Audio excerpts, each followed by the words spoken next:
bienvenidos y bienvenidas a un nuevo episodio de Charlas de Juegoteca Sin Fin. Muchas gracias por acompañar cada una de nuestras propuestas y abrimos la invitación a que compartan y comenten cada uno de nuestros contenidos en pos de poder profundizar y expandir la reflexión sobre los temas sociales de nuestro devenir con una mayor profundidad. En esta ocasión hemos conversado con Santiago Morales, sociólogo y educador popular en Ternura Rebelde, una editorial cooperativa que trabaja en barrios populares brindando acompañamiento a niñeces.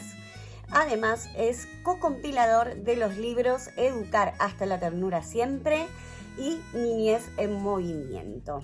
Junto a nosotros también en la charla estuvo Luciana Colachi, que es coordinadora, una de las coordinadoras de Juegoteca Sin Fin, una pata importante de nuestra comunidad juegotequera, que le agradecemos muchísimo. Ella es psicóloga y también especialista en niñeces, y la van a ver en el video que a continuación vamos a compartir sobre nuestro conversatorio con Santiago Morales.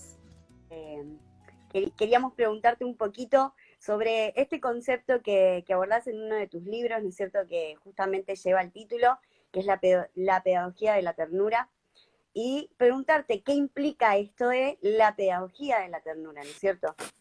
Bueno, la pedagogía de la ternura es una propuesta que inicialmente la propone Lucianovich, que es un maestro peruano y que, digamos, es uno de los impulsores de ciencia realmente significativa en todo el continente, que son la de los movimientos populares de niñas, niños y adolescentes trabajadores.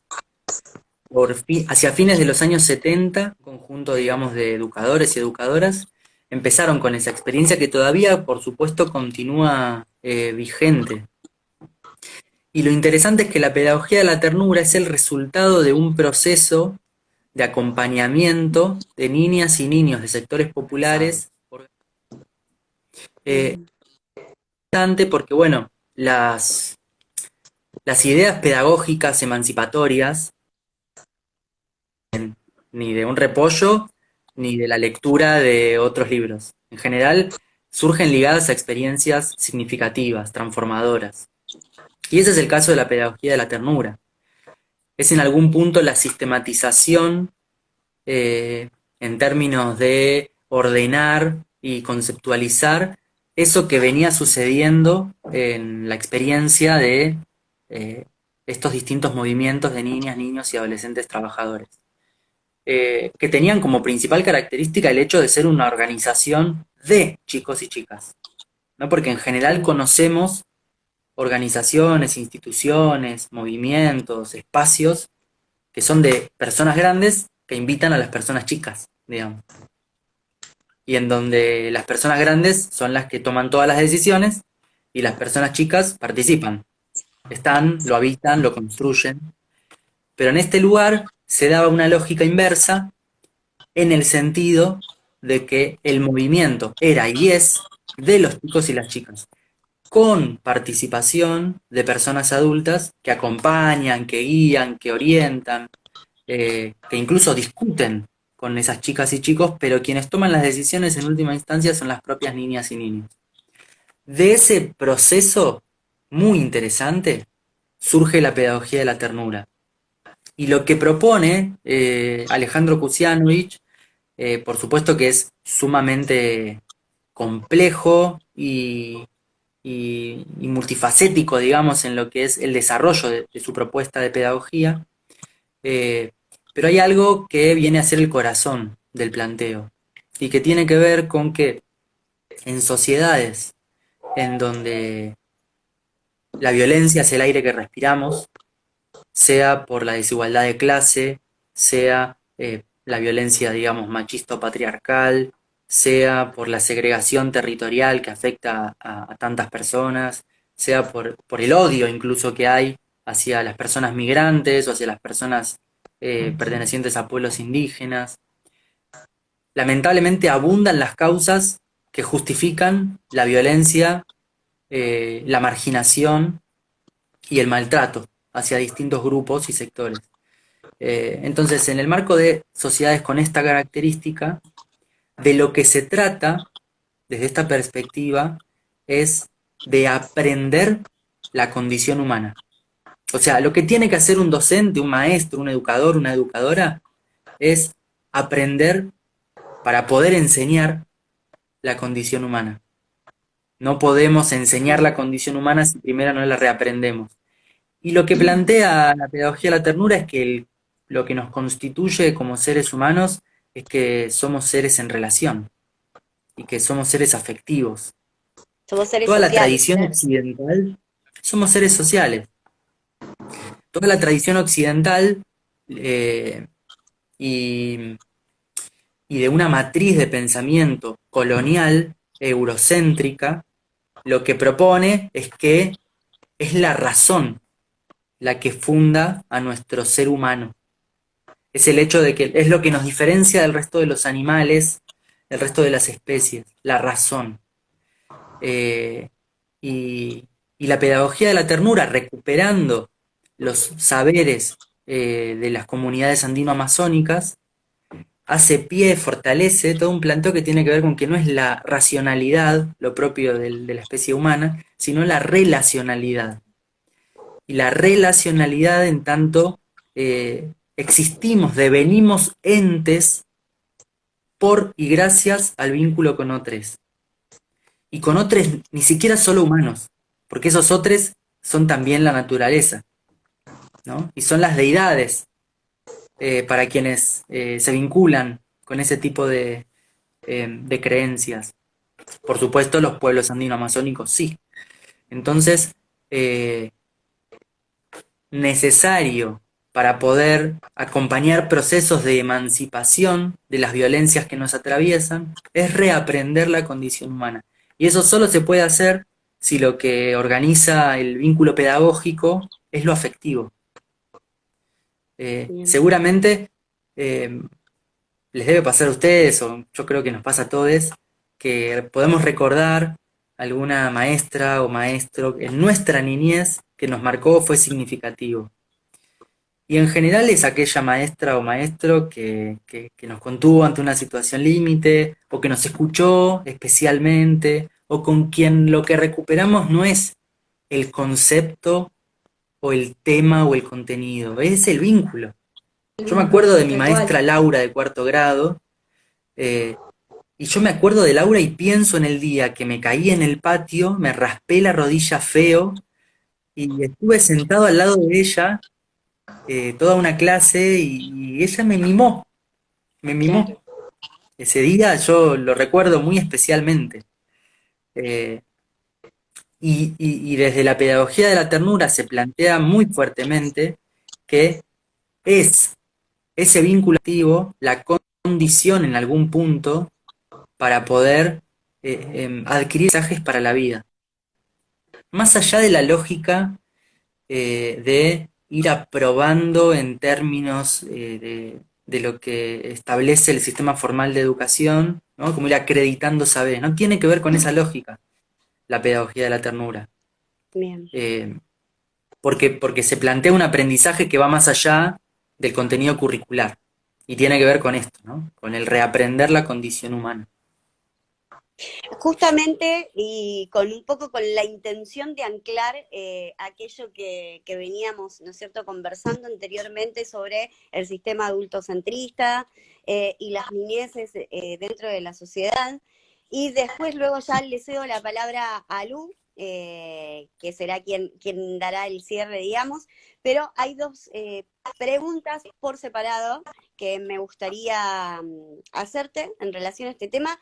Y la primera tiene que ver con si crees que es posible poder trasladar, ¿no es cierto?, todo esto de tanto la pedagogía de la ternura como esta ruptura o esta descontractura, ¿no es cierto?, del adultocentrismo en la sociedad hacia el sistema educativo tradicional, formal que conocemos.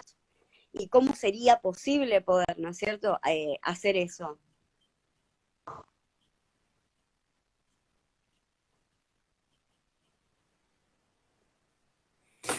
No sé si, o sea, escuché muy entrecortado Bien. o deducir lo que creo que más o menos estás preguntando porque se entrecortó mucho.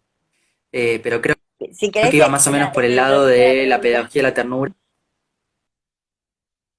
Sí, Sí, un poco, claro. ¿Cómo podemos trasladar, cómo se podría trasladar, ¿no es cierto? Y si lo crees posible, ¿no es A mí cierto? se me cortó Todo mucho. esto que venimos conversando, si es posible trasladarlo al sistema educativo formal.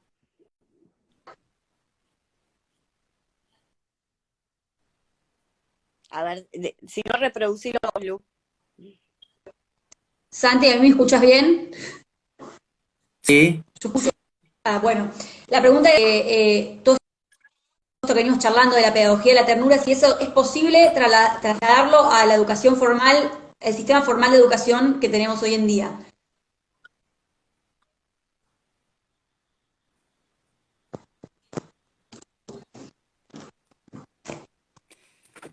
em, yo creo que o sea, la pedagogía de la ternura es un planteo, es una pedagogía que se inscribe en las críticas.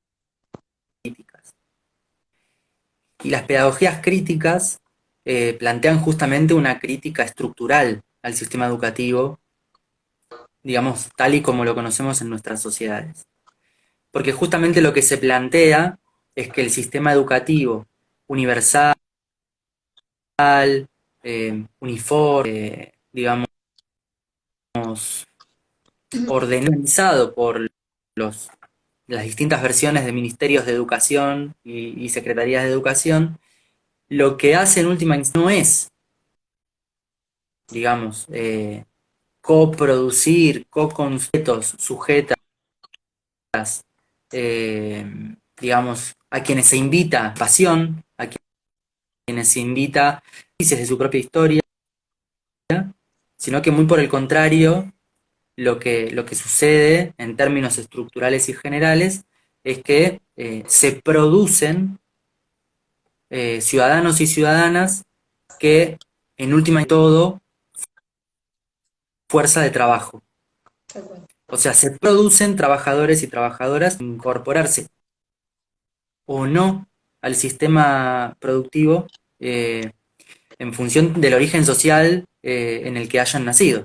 Por supuesto, esto no es algo, digamos, ni estático, ni que se imponga tiempo,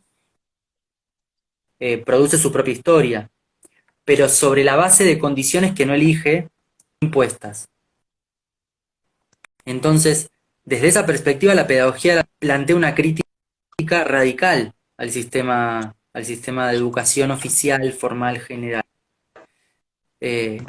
Porque, de hecho, digamos, en el sistema oficial de enseñanza se milita que uno no se vincule efectivamente con las chicas y con los chicos. Tiene que mantener una distancia que permita que lo que medie ese vínculo sea el conocimiento, digamos, ¿no? Eh, entonces, por supuesto que también es complejo, sin un proceso integral, digamos, pensar una transformación, una perspectiva transformadora como esta, aislada, ¿no? Es necesario poder pensarla como una batería de transformaciones que se tienen que ir dando, porque lo cierto es que con lo eh, radicalizada que está la resistencia o pro-patriarcal, ¿no? Porque así como hay un movimiento transfeminista que se lleva todo puesto, hay una resistencia muy fuerte por parte del sistema patriarcal. Entonces es complejo también, así sin más, acompañar o promover la construcción de vínculos con personas que tal vez fortalecen lógicas que no son emancipatorias y que son profundamente tóxicas, eh, y que fortalecen la cultura de la dominación y el sometimiento, ¿no? Entonces, eh, yo no sé cómo sería posible pensar en la incorporación de la pedagogía de la ternura al sistema oficial de enseñanza en nuestra sociedad actual. Me parece que es necesario pensar en un proceso de una transformación más integral. Lo que sí creo que es fundamental es que todo ese proceso pueda ser con una participación protagónica y genuina de chicos y chicas que habitan en esos espacios, y no que caigamos nuevamente las adultas las que tomamos las decisiones y después se enteran de casualidad los chicos y las chicas o empiezan a pasar y ahí acontecen, ¿no? Claro. Tal Ahora, cual. como para, por mi parte ya cerraría con la última, que es qué significan para vos las niñeces o la infancia. ¿Qué significa para vos infancia? ¿Y cómo vinculás la virtualidad en la que vivimos hoy con las niñeces? ¿Cómo lo vivís vos y cuál es tu punto de vista al respecto? Que afecta o no a las niñeces la virtualidad. La virtualidad. No sé cómo definiría a las niñeces, no lo sé, pero sí sé que hay muchas personas que las han definido, que me resulta, no sé si que las han definido, pero que han dicho cosas sobre que me parece interesante. En primer lugar, por ahí es siempre necesario recordar que infancia etimológicamente significa sin voz. Eh, lo cual, bueno, como sabemos, el lenguaje no es neutral y en general el lenguaje, digamos, cristaliza las relaciones de dominación que existen en las sociedades y a su vez, digamos, cristalizan los valores y la moral de quien dirige esas sociedades. Y quien las dirige son los sectores dominantes. En el caso de las infancias, las personas adultas. Entonces, la manera de nombrarlas es afirmándolas sin voz, lo cual es mutilar existencia. Exactamente mutilar la existencia de las niñas y los niños desde esa perspectiva. Después, a mí me gusta pensar que las niñas y los niños son la posibilidad de un nuevo comienzo, siempre, ¿no? Y en eso hay múltiples referencias que se podrían traer. Una muy particular e interesante es la de Nietzsche, que plantea que el advenimiento de lo transhumano se llama niño. Eh, ¿Por qué? Bueno, porque el niño, la niña, las niñas crean nuevos valores permanentemente. Incluso dice algo mucho más problemático, sobre todo en un país como el nuestro, con una tradición de lucha por la memoria tan fuerte, pero es problemático, incómodo y al mismo tiempo nos hace pensar. Dice, lo transhumano, lo que está más allá, lo que va a venir después y va a ser mejor y más lindo, se llama niño porque olvida. Muy Eh, bueno. y la realidad es que, bueno, hay múltiples anécdotas o situaciones en las que nos encontramos con cuestiones como esa. Eh, entonces, me parece eso, que es pensar en un nuevo comienzo y también es la posibilidad de cambio. Que la tensión propia del vínculo intergeneracional y el hecho de que seamos las personas adultas las que gobernamos hace que la tensión entre lo nuevo y lo viejo se resuelva en favor siempre de lo viejo, ¿no?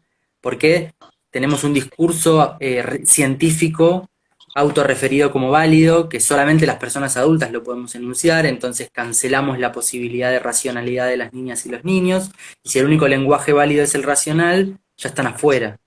Y al mismo tiempo, a través de los dispositivos educativos y las normativas, lo que hacemos es cancelar toda posibilidad de injerencia en la vida social. Entonces el niño solo va a tener posibilidad de voz y voto cuando deje de ser niño.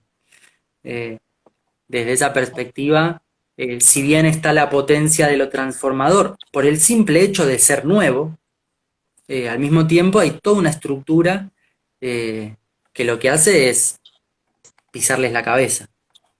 Eh, y, y en relación a lo de la virtualización que planteabas, yo creo que, yo pienso que es muy difícil construir un vínculo a través de la computadora. Eh, no sé si es imposible, porque me ha pasado a mí como persona adulta de vincularme con otras personas adultas a través de la computadora y tener mucho deseo de verla y de conocerla físicamente y personalmente. Pero yo no sé si eso es posible con niñas y niños, y sobre todo con niñas y niños que no tienen acceso a la conectividad. Eh, y si nos posicionamos o entendemos que para poder aprender cuestiones significativas para la vida, el vínculo afectivo, bueno, lo virtual se vuelve un muro. Y en algún punto también una frontera desde una concepción no solamente excluyente, sino también como una instancia productiva. La frontera que también el uso de las nuevas tecnologías se construye entre quienes son analfabetos digitales, quienes más o menos manejamos algunas cosas pero no del todo, y las nuevas generaciones que directamente, digamos, el aire que respiran es lo digital. Bueno, ahí hay fronteras que están muy claramente marcadas y que bueno, es interesante poder pensarlas en términos de aquello que es productivo, y no solamente como lo que excluye y divide dos universos. Eh, porque, porque bueno, también nos ofrece la virtualización de la vida cotidiana y las nuevas tecnologías, nos ofrece una posibilidad, y que es reconocer como personas adultas que hay un saber que no tenemos y que sí tienen las nuevas generaciones. Y eso es súper importante porque invierte la lógica, Sí. digamos. Siempre el posiciona de la certeza de que sabe y el otro no.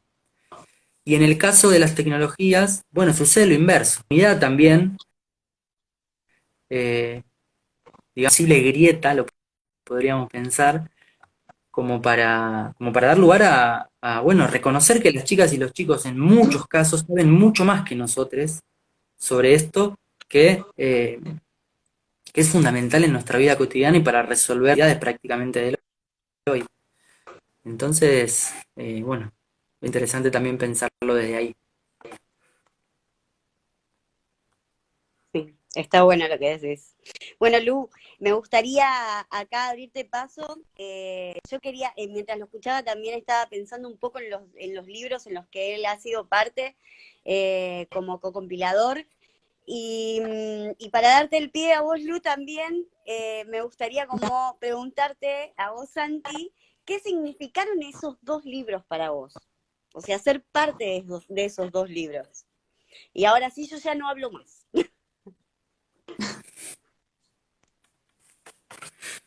Em, ¿Qué significaron? No sé, yo creo que es una gran alegría para mí, así como muy personal. Es una alegría porque es poder concretar un proyecto y eso siempre es lindo. Y también me parece eh, que se dio la posibilidad de encontrarnos entre muchas personas que desde distintos lugares veníamos problematizando estas cuestiones, y encontrarnos en esos libros está bien, estuvo bien, porque hay muchas personas que andaban como poniendo en juego mucho de lo que está ahí, solo que tal vez sin encontrar las palabras. Entonces ahí se produjo un encuentro, se produce como, no sé, una sinergia que me parece súper interesante como proceso colectivo, más allá de los nombres que estamos en los libros. Lo digo de vuelta a ver si lo puedo decir un poco más claro, porque creo que no lo dije bien. Había muchas personas y muchos proyectos y muchas educadoras y educadores que venían con preguntas, que están con preguntas, que estamos con preguntas y con incomodidades y buscando las palabras que puedan nombrar esas cosas. Yo no creo que estos dos libros tengan respuestas a eso, pero sí pienso que son una contribución interesante para poder empezar a también ir construyendo nuevos conceptos, ir pudiendo nombrar las cosas que nos incomodan eh, y, y sobre todo también pensarlos como una forma distinta de dar una pelea en pos de fortalecer y mejorar las dinámicas de participación y la dignidad en términos así más filosóficos de las niñas y los niños. Porque lo merecen y porque todos fuimos niñes, aunque nos lo olvidemos, y porque todos sufrimos las consecuencias de una sociedad adultocéntrica, aunque lo reprimamos y nos lo olvidemos. Entonces me parece que un poco por ahí. Bien. Bueno, Lu. Bueno, vamos con la última pregunta, si ya vamos cerrando y no te tomamos más tiempo. Y antes que nada, igual yo quiero recomendar mucho la lectura de estos dos libros. A mí me explotaron la cabeza cuando llegué al tema. Yo venía trabajando mucho y una vez llegué a un curso que daban de extensión de la UBA, Gabriela y vos, y la verdad que ahí me compré los dos libros, el primero y después el otro ahora cuando salió, y la verdad que me ha servido un montón para cuestionarme y para repensar mi tarea, mi práctica como profesional y como persona también. Así que la verdad que súper agradecida del trabajo que han hecho ustedes dos y todos los que participaron. Y la última pregunta, que va en función del título del último libro, es que se llama Educar hasta la ternura siempre, y entendemos que es una cierta articulación con una frase del Che. ¿Nos querés contar ahí cómo surgió ese título? Gracias por la pregunta porque me gusta. Varias cosas. El educar hasta la ternura siempre, claro, hace referencia al hasta la victoria siempre del Che. Por un lado, queríamos que el título incorpore la noción de ternura, porque es una noción no académica. De hecho, para la academia, digamos, para las ciencias sociales, la idea de ternura es, no sé, es algo romántico. Digamos, no es científico pensar la ternura. Entonces, nos interesaba eso porque es un término, digamos, marginal para la ciencia social. Uy, ¿qué pasó? Ahí está. Después también queríamos incorporar la ternura en el título Ahí está. por lo que significa la pedagogía de la ternura como apuesta emancipatoria y una resignificación de los vínculos intergeneracionales. Pero entonces desde ese lugar no queríamos tampoco que la ternura se la entienda como algo, digamos, como aquello que... ¿se está cortando un poco? ¿O... No, no te escucho bien. No, perfecto. Perfecto. Decía que no queríamos que la ternura se la tome en su acepción más melosa, como despolitizada, porque entendemos a la ternura como una categoría política y es un poco aquello que atraviesa todo el libro. Entender la ternura como una apuesta política en lo que tiene que ver con discutir integralmente el carácter de los vínculos. Entonces nos parecía que jugar con esa consigna tan simbólica del Che le daba una impronta guevarista, política y transformadora bastante evidente. Y por otro lado también, porque es como un juego de palabras el título, en el sentido de pensar que necesitamos educar hasta la ternura. Digamos, hasta la ternura necesita ser educada, no porque la vayamos a educar quienes escribimos el libro, sino porque nuestras sociedades necesitan, digamos, amigarse con la idea de la ternura, y la única forma de amigarse con la ternura y repolitizarla es quitarla del ámbito de lo privado.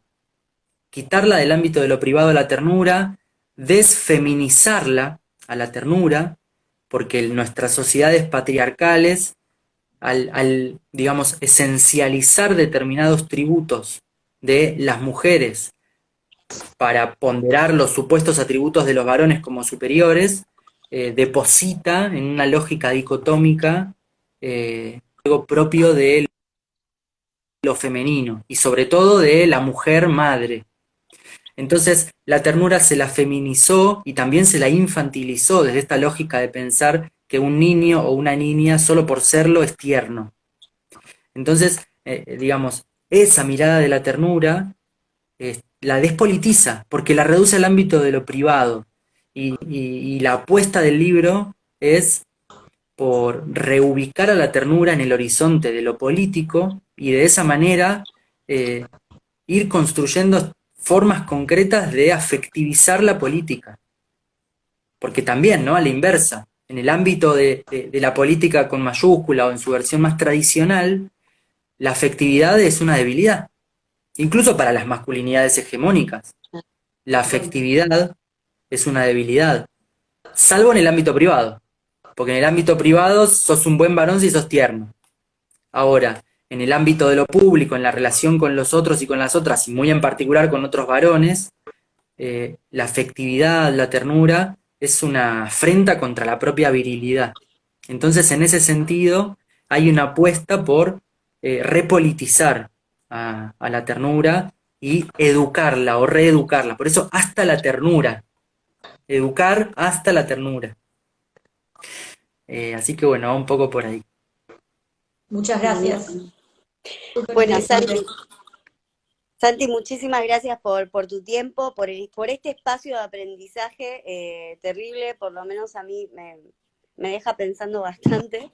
Eh, y esperamos poder tenerte y poder contar con vos en próximos encuentros también, próximas entrevistas o charlas, y ampliar un poco más y seguir abordando estos temas que me parecen súper interesantes, sobre todo para nuestra función como organización, para nuestro propósito. Así que nuevamente muchas gracias. Bueno, muchísimas gracias a ustedes por la invitación, por la buena onda, por difundir estos temas y también sobre todo por el laburo que hacen, que ya espero tener oportunidad de ir a conocerlo presencialmente. Sería Sí, genial. Sí, sería genial eso. Bueno, Lu, no sé si querés cerrar con algunas palabras. Si no, bueno, me parece que ya lo despedimos a Santi y damos por terminado esta transmisión de hoy. no, lo mismo que dijiste vos, Jessy. Nuevamente, Santi, agradecerte por el tiempo que se extendió más del que te habíamos dicho y por nada, por esto, por traer a la mesa estos temas y porque creo que todo proceso de cambio tiene que incomodar y estos temas incomodan y es por ahí para mí el camino. Así que bueno, muchas gracias.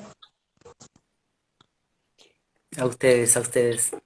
Gracias, Bueno, chicos. y hasta la ternura siempre. Sí. Hasta la ternura siempre.